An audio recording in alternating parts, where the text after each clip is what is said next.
Hi, welcome to Quilting with Teri. This afternoon I am loading a quilt onto the Moxie, and when I get to showing you what I'm doing, one of the things that you're going to see is that I'm loading a quilt onto the frame that's already been loaded on a long arm frame before. So it's actually basted for me to actually quilt on my home sewing machine, but I changed what I was doing, and there's been a few years in between, but I changed what I was doing, and so I realized a couple of weeks ago that I can put it back on the frame, and then I will get to practice with a few rulers, which I'm really excited to do. And it's all ready to go, so I can load it up and roll it onto the bars and get started stitching. Except I have to figure out what thread that I want to use, and I will actually pause at that point when I'm getting ready to choose thread and talk about what I'm going to use and why, or just what I'm going to use. The why is sort of, up in the air. The lighting in here this afternoon, it's warm in Texas, so the lighting is going to be a little bit challenging, although I do have good light coming in from my window, so I'm going to ask you to bear with.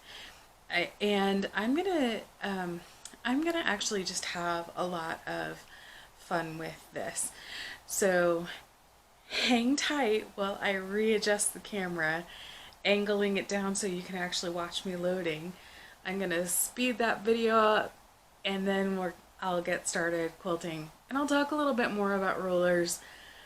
I'll talk a little bit more about where the inspiration came from, and I'll tell you a little bit more about that quilt. So hang tight.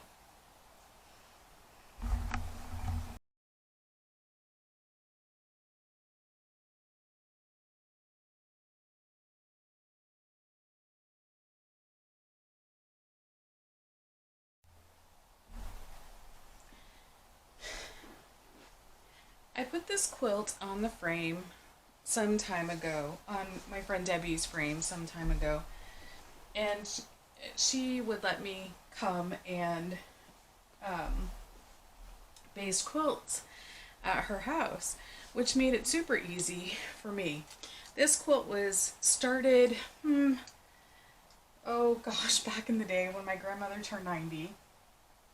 And so what I've already done so far, you can see I have one pin here in the center, and hopefully I can get a close-up of that later. I am actually repinning this right onto the freight, onto the leader. So about 80% of my work is done. This quilt was made for my grandma when she turned 90. So I started it probably about a year before she turned 90. And the way my life goes sometimes with making quilts, it has taken a lot longer than I thought. My grandma is actually, she has actually passed on. So I will either keep this quilt or I will give it to my aunt, her her only daughter, and her only living kid at this point. And I think, let's see, my aunt is in her 80s at this point, I think. Let's see, if my dad was born in 43, yeah. Anyway, so there's that kind of math. So I'm adding this to the leader, and I'm going to have to pull the leader, so I apologize if this shakes up a bit. Now, one of the things that I am getting ready to do is do a huge quilt on here. And so in some sense, this is actually a practice piece for doing the bigger quilt on here. This Moxie is on a Moxie loft frame, and I have the 10-foot set up in here. Partly because I had the room, and partly because it's going to give me the opportunity to do the bigger quilt. Now, one thing that I have been giving consideration to over the last little bit is if this whole long arming gig sticks, like I get it and really become adept at it, then there are a couple of things that, you know, down the road I would want to be doing.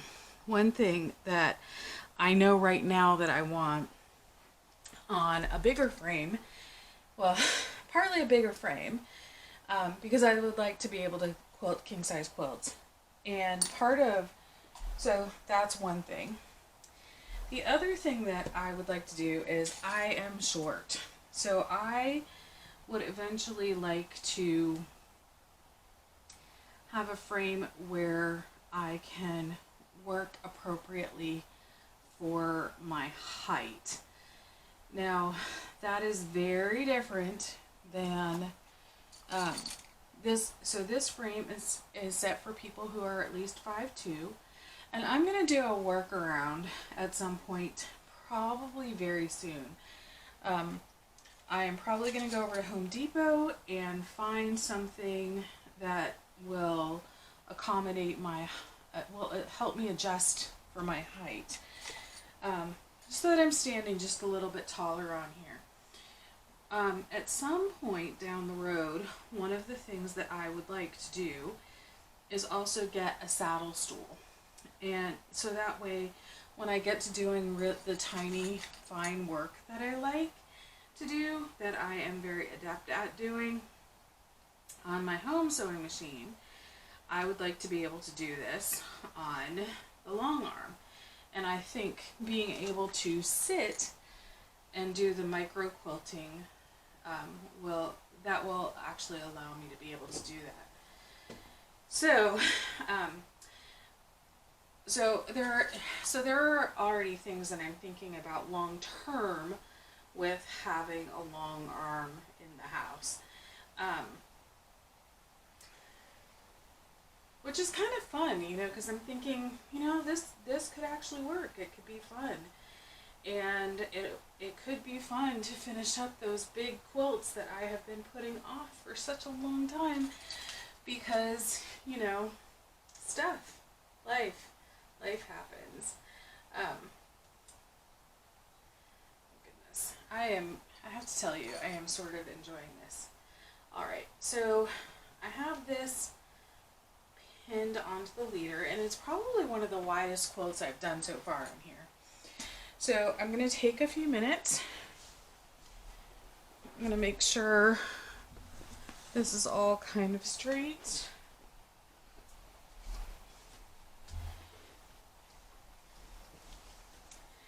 And I see one thing that I need to do. I will do that in a few minutes.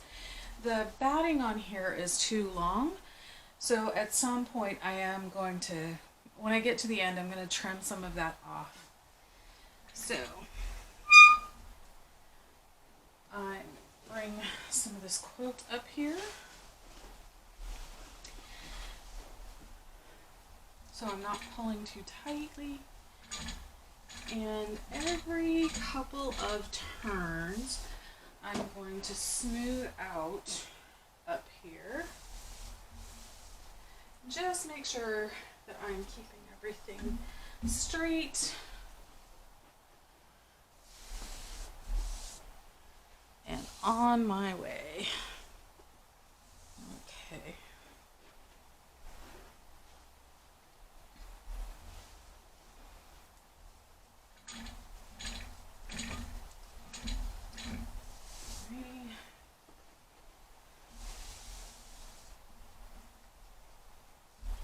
Now, because I've already basted this on Debbie's long arm, I'm not going to have to work too hard to, sorry about that. I'm not going to have to work super hard to keep my sides straight because it's already basted. what's interesting is seeing different family members who have signed this, and cousins who have put love notes to grandma on here, and which is really kind of nice. As I scroll, I will, at some point I will take images of all of this and do a little bit of showing. Okay. Now, pause.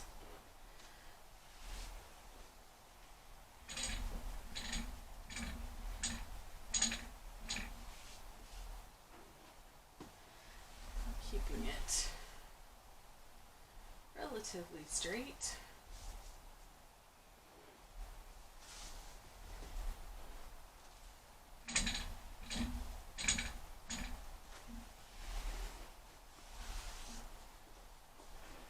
Just checking. Okay.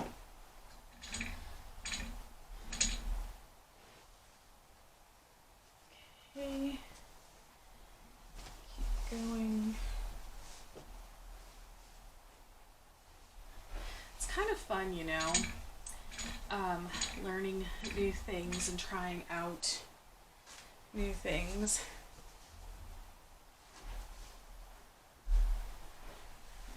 Okay.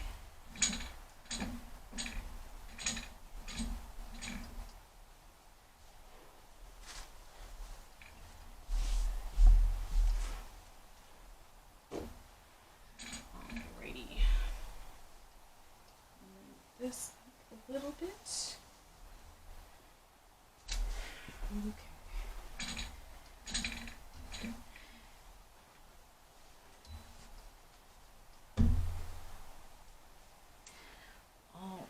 I'm going to pause here for a second and trim off some of this batting. Now, one of the things that I will do later on with this batting that I have left over is I will use it for class samples. So now I need to find, I don't know if you've noticed, but I've been cleaning up my room, tidying up my space, and so finding everything right now is still a little challenging.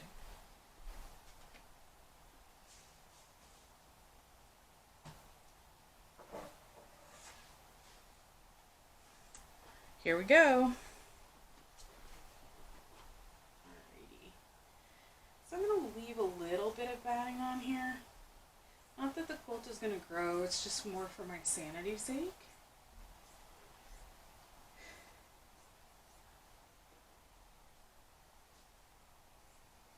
I'm pulling the batting up so that I know I'm away from my backing and I'm not cutting into my backing, because that would actually make it hard to continue loading, although I'm pretty sure that if I reached out to somebody at HandiQuilter or reached out to Debbie and said, hey, I messed something up, can you help me fix it? There would be a fix. Alrighty. Batting is going to go on top of the pressing surface. Okay. What's this one?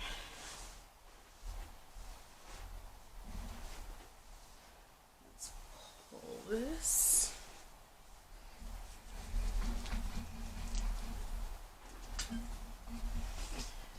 Bring this up here.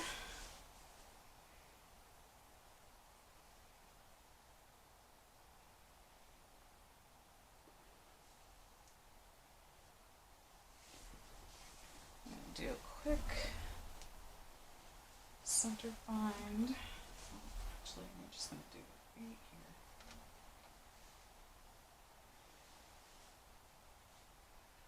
Make sure I've got the one I want. There we go.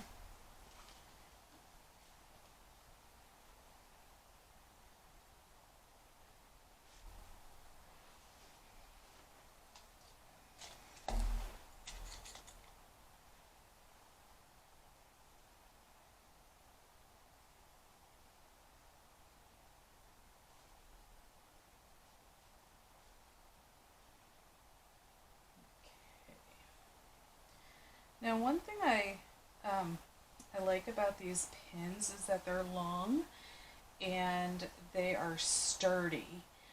So they're going to hold on. I know that there are other ways of putting a quilt onto a frame, and at some point down the road I will be exploring that, but for right now I'm going to keep up with these pins. As long as I don't stick myself too frequently, I'm pretty good to go. The thing is to keep them consistent and not put them in the same holes every time, because you don't want to wear the fabric out. And even though that this is sturdy polyester, you still can wear the fabric out. All right. It's so interesting seeing this particular quilt,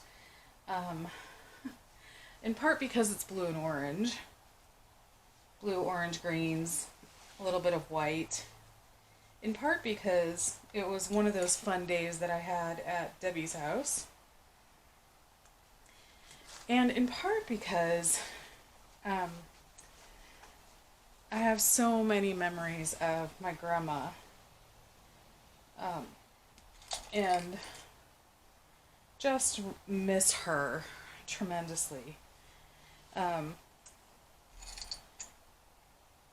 It was one of the highlights when I would go visit family in Maine, that I would go see my grandma. And when she was still feeling up to it, I would take her out wherever she wanted to go. But one of the things that I loved doing with her was taking her out to a particular restaurant and getting her a lobster roll and strawberry shortcake. She loved strawberry shortcake. So it was really a fun thing. And she would always tell me it was a hard thing taking a grandma out. And in some sense she was right, but in another sense it was my honor and privilege to be able to take my grandmother out for lunch when she would go with me. When she was in her 80s, late 70s and 80s when I would do this. And so, when you're in your late 70s and 80s, and not driving anymore, it's a bit of a big life change. So,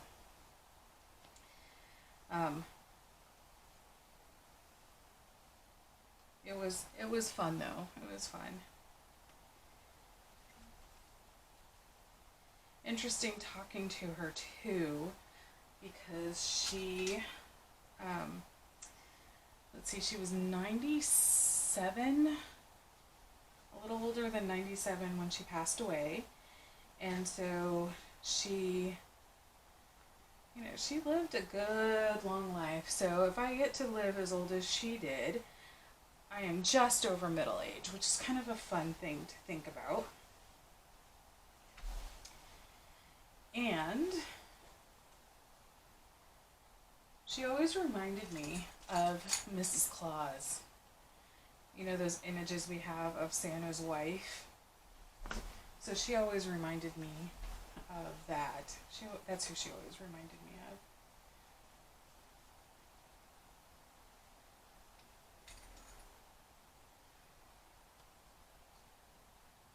Okay, getting close to that end here. Aw, Colby.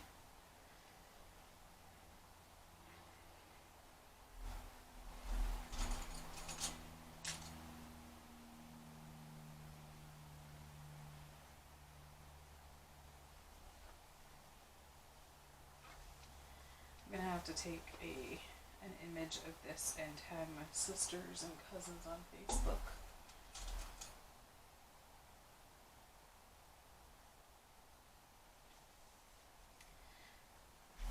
Now, one of the things that I am going to do on here is I will be doing some ruler work, which I'm looking forward to doing.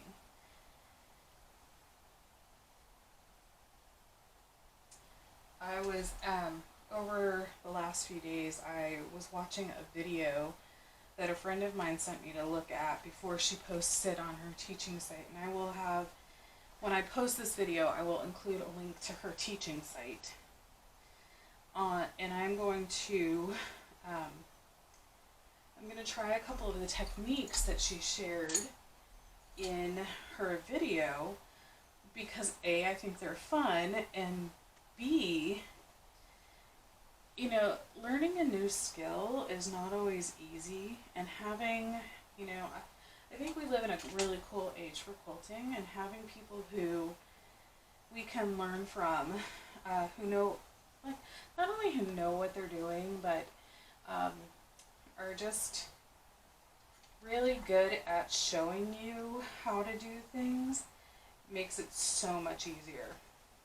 Okay, I'm almost near the end of this, and then I will pause this video to make a couple of thread choices, and then I will get started quilting.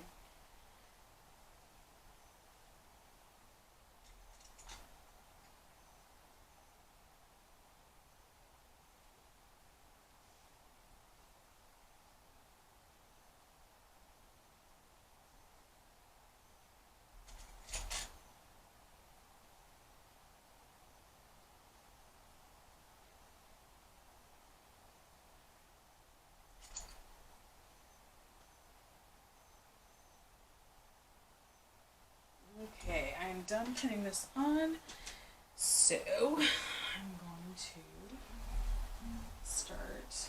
Now, you might notice I have some, this was wrapped around the leader, and that was in part because I had another quilt on here that one of the edges sort of frayed, and I just, it got caught, and it was just not super fun. Okay, straighten out over here, straighten out over here.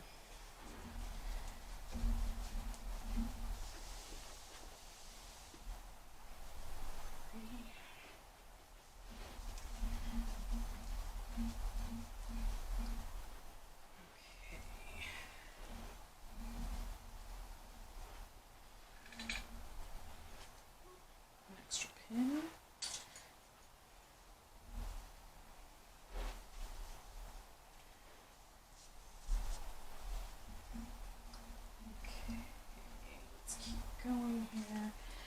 It's looking a little wonky, but I should be able to pull it as I'm going. Make sure it's sitting on here kind of straight. Okay.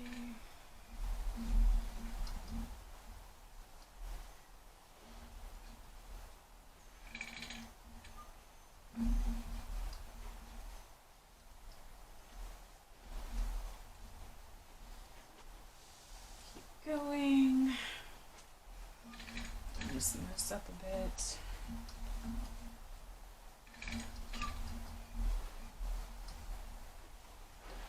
Make sure this stays straight.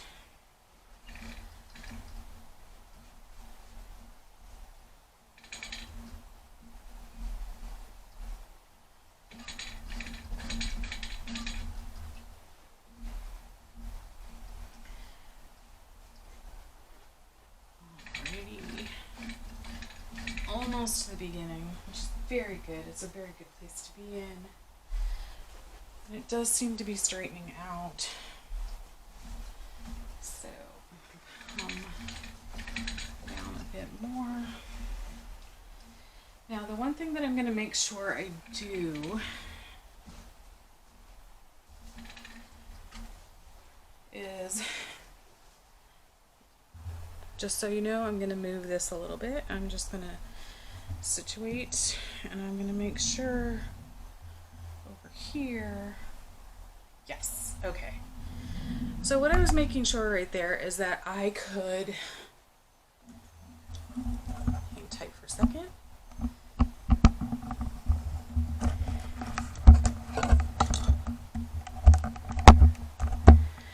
So what I was making sure that I could do, let me just tighten this up, is make sure that I'm at the beginning where I can actually get started stitching. So I'm going to make a couple of final touches, grab my thread, turn the machine on, and I will be back.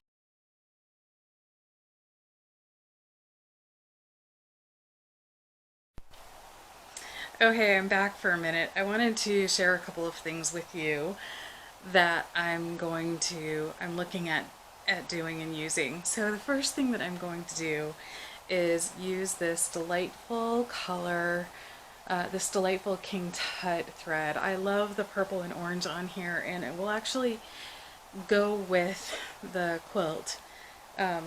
There's some peachy orange on there, and at some point I will also use this delightful Wonderful thread that I've got. I love heavier weight thread. Then I also decided I would pull a couple of rulers for to show you that I want to use. And the first thing that I'm going to share with you is the HandiQuilter multi-shell. And this is actually one of the things that I wanted to play with. First of all, there's loads of options with this because there are 4 different clamshell sizes. So there's loads of ways of using this. Some of them are obvious, and then one of the things that I learned from Debbie Brown is not, at least to me, it wasn't obvious.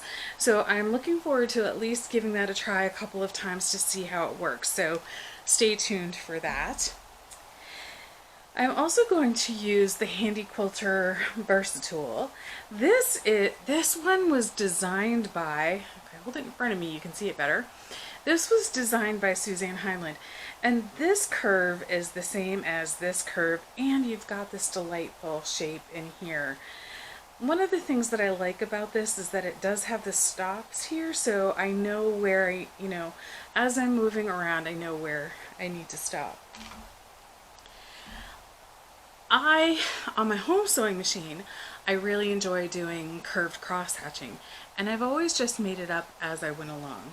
So I have this curved cross hatch tool that I am also looking forward to trying out, and may just start on this first block that I do.